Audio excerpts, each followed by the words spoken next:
Caminando en la Fe. Saludos y bienvenidos a su programa Caminando en la Fe, que se transmite por la televisora de la Fuerza Armada Nacional Bolivariana y que ustedes pueden seguir también a través de nuestra plataforma digital Obispado Castrense Venezuela, en nuestro canal de YouTube Ordimil Piso Venezuela. Y hemos venido contextualizando las dos cartas del apóstol Pablo a los tesalonicenses. En un programa anterior ya hablamos de la primera carta, de los problemas allí suscitados, y en esta oportunidad voy a conversar con ustedes acerca de la segunda carta a los tesalonicenses. ¿Y qué es lo que inquieta al apóstol Pablo, al autor de esta segunda carta? Pues las doctrinas difundidas por otros misioneros llegados a Tesalónica acerca de la venida en la gloria del Señor, que sin discernimiento alguno y en contra de la enseñanza recibida, los cristianos aceptan, creándoles gran confusión. Sobre todo, cundía el desconcierto y el temor a causa de rumores alarmistas que iban y venían. Incluso el autor alude a una supuesta carta de Pablo que afirmaba que el día del Señor ya ha llegado. Segunda carta a los tesalonicenses, capítulo 2, versículo 2. Un segundo desafío tiene que ver con un difuso malestar que creó por pensar que Dios no actúa en medio de la vida cotidiana, o que no actúa con suficiente fuerza contra los enemigos de la comunidad cristiana. La comunidad es perseguida y sometida a sufrimientos, y la gran interrogante: ¿y dónde está Dios? Los que hacen sufrir prosperan. Tema recurrente en algunos salmos y en el libro de Job en el Antiguo Testamento. Y los discípulos no conocen el consuelo. Un tercer desafío es la acentuación del problema económico y comunitario de aquellos que no trabajan, pero se meten en todo porque piensan que, dada la inminencia de la venida del Señor, todo lo que emprendan será inútil. Para salir al paso de estos desafíos, se escribe esta segunda carta recordando algunas enseñanzas que los tesalonicenses ya han recibido, pero en las que no han sabido mantenerse fieles a las enseñanzas ni a Dios. En cuanto a la venida de nuestro Señor, que es el centro de la teología de la segunda carta a los tesalonicenses, pues habla el autor de esta carta. La segunda venida del Señor, como hemos dicho, pertenece al núcleo del mensaje cristiano. Si en primera de Tesalonicenses es un acontecimiento inminente y se pide vigilancia, en esta segunda carta a los tesalonicenses se enseña que en realidad no será tan pronto y se pide paciencia.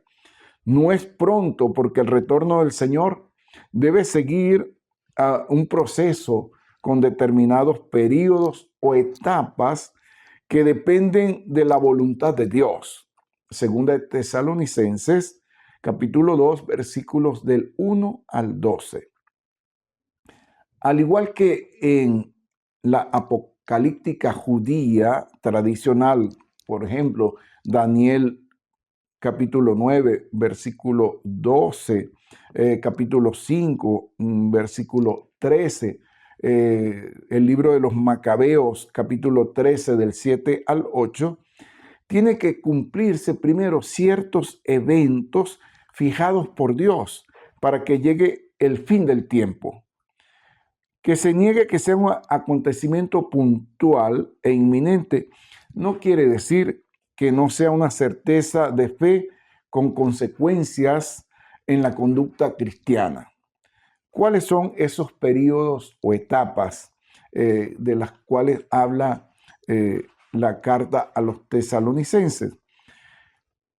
Los siguientes: entre la ascensión del Señor a los cielos y su segunda venida o parusía, hay que contar con el misterio de iniquidad que ocultamente está actuando, dice segunda de Tesalonicenses, capítulo 2, versículo 7.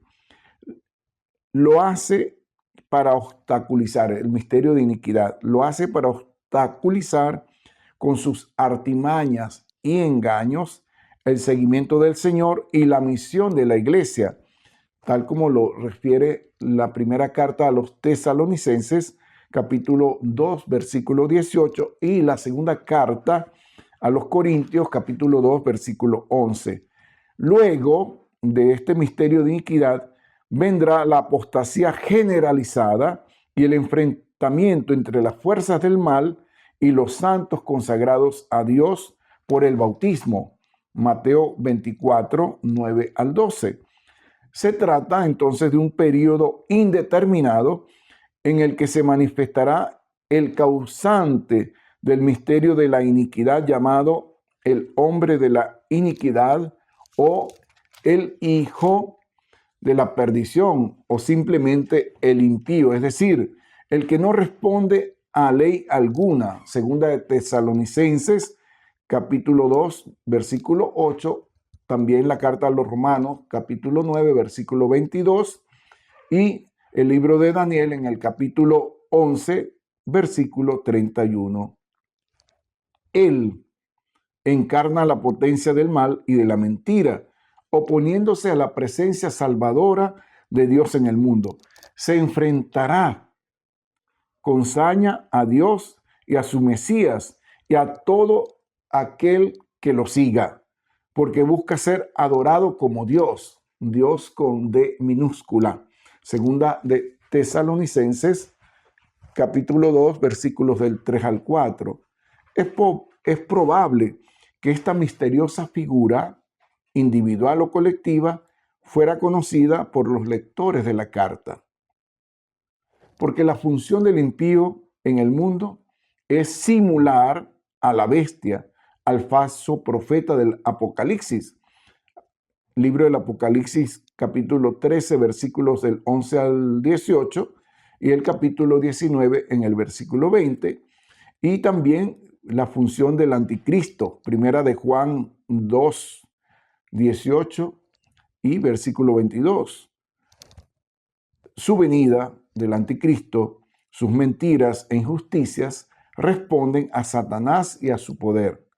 Por ello actúa con todo tipo de prodigios para engañar a los que son de Dios y erigirse él mismo como Dios. Segunda de Tesalonicenses, capítulo 2, versículos del 9 al 12. Sin embargo, algo o alguien retiene su plena manifestación sin que sepamos de qué o quién se trata. Apocalipsis 12, versículos del 9 al 12 y capítulo 20 del 1 al 3. Cuando el misterio de la iniquidad llegue a su culmen por obra del impío, es el momento de la presencia del Señor en gloria, quien lo derrota para siempre e instaura el bien y la vida por siempre. Es lo que dice según de Tesalonicenses, capítulo 2, versículo 8 y Romanos, capítulo 16 al 20. Entonces no es fácil comprender estos acontecimientos que pertenecen al día del Señor. El vocabulario y las imágenes apocalípticas nos resultan oscuras, pues hemos perdido sus referentes. De ahí que más que en los detalles tengamos que procurar la comprensión del mensaje central de la palabra de Dios. Y el mensaje central es que el día del Señor es un día de juicio para condenación de los que no quisieron aceptar la buena nueva acerca de Jesucristo, como lo dice la carta a los Romanos en el capítulo 1, versículo 18, capítulo 2, versículo 8, y para la salvación de los que han sido santificados por el Espíritu y creyeron en la verdad. Los primeros se hundirán en la destrucción eterna y estos participarán en la gloria del Señor, los segundos.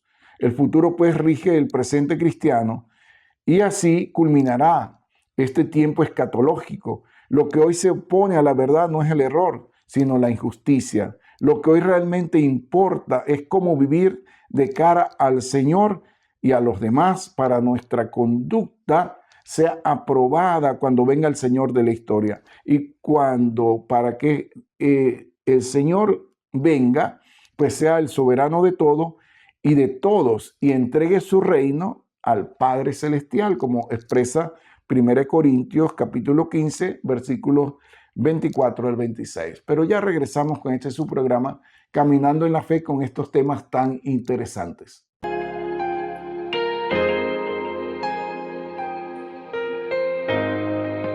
Caminando en la Fe.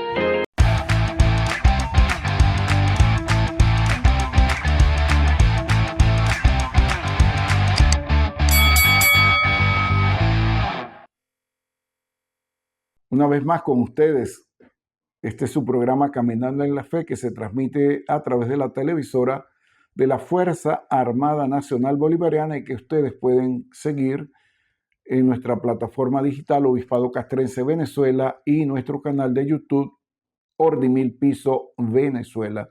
Estamos comentando, compartiendo, reflexionando y meditando esta segunda carta del apóstol Pablo a los tesalonicenses. Muchos preguntan, ¿una carta de Pablo?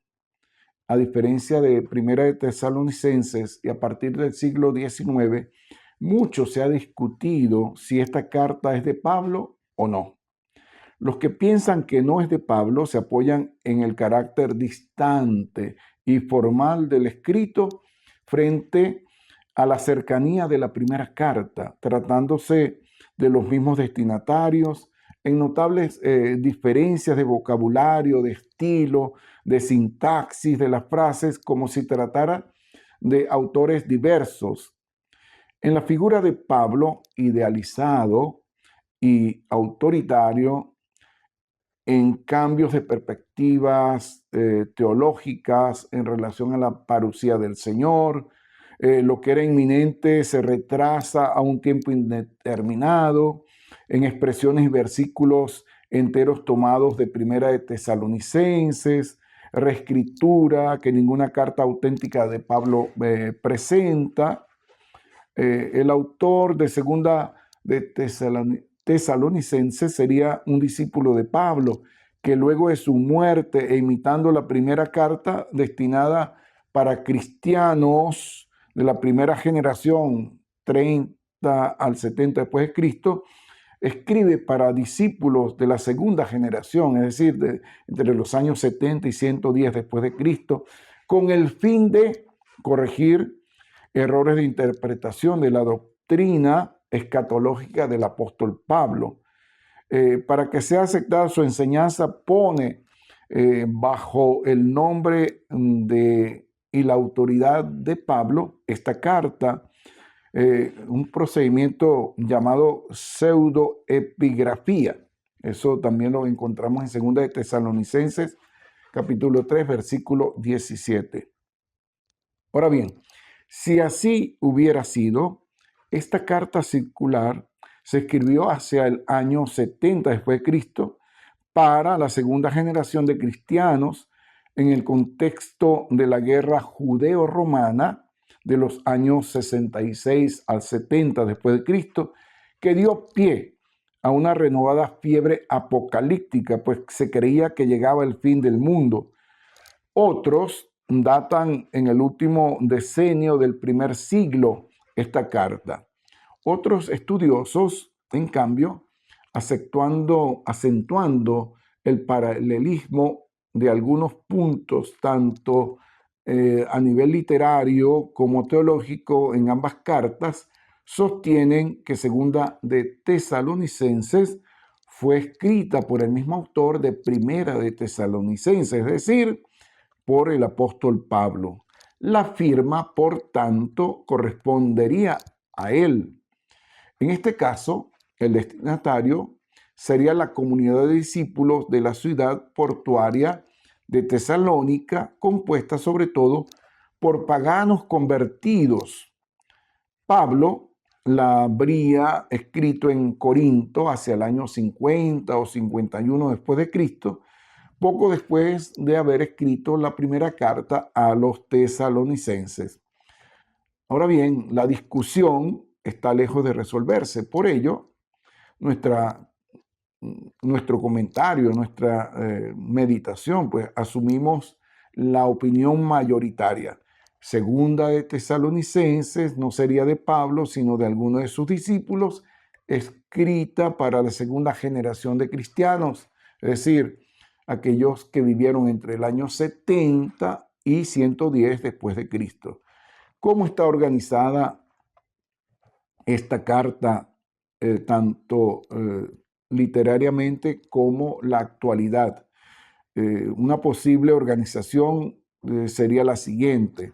Tiene un saludo inicial, como toda carta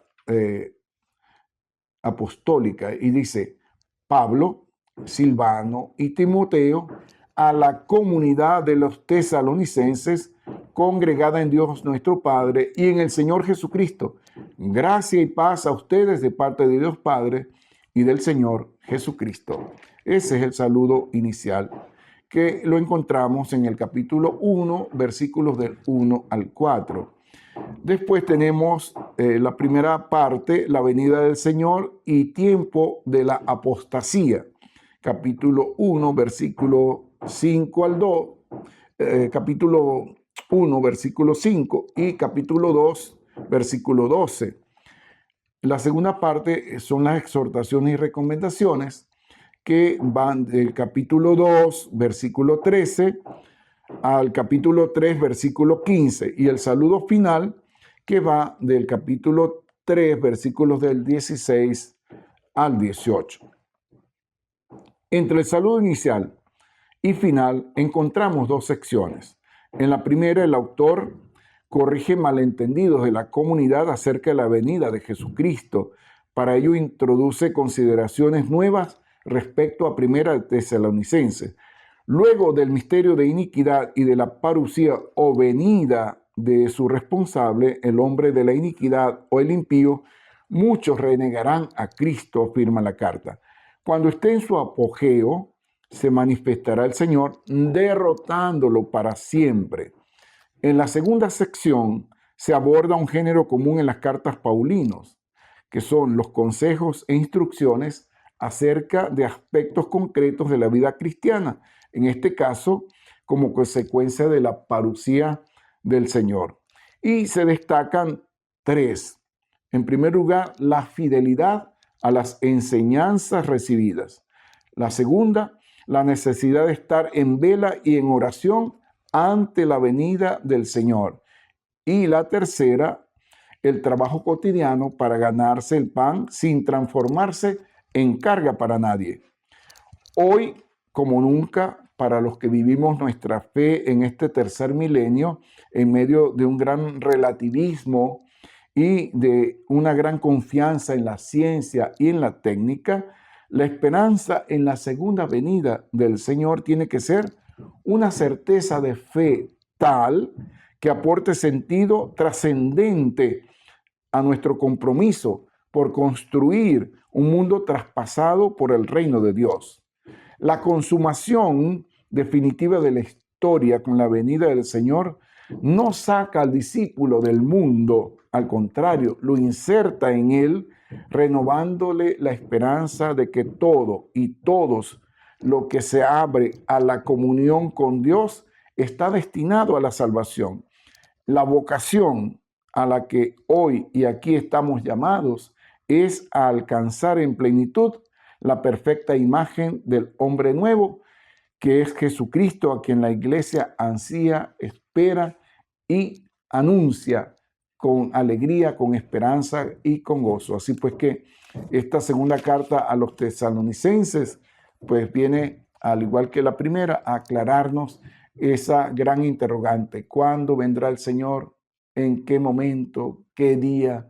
¿Cuándo es el fin del mundo? ¿Y qué debemos hacer nosotros como cristianos en el tiempo que transcurre entre la primera venida y la segunda venida del Señor a la consumación del tiempo y de la historia. Hasta un próximo programa de Caminando en la Fe. Que Dios les bendiga, les sostenga y que haga de ustedes fermento evangelizador en medio de la vida cotidiana, en sus hogares, en su familia, en el ambiente laboral, profesional, en su colegio, en su universidad y en nuestras calles. Hasta luego.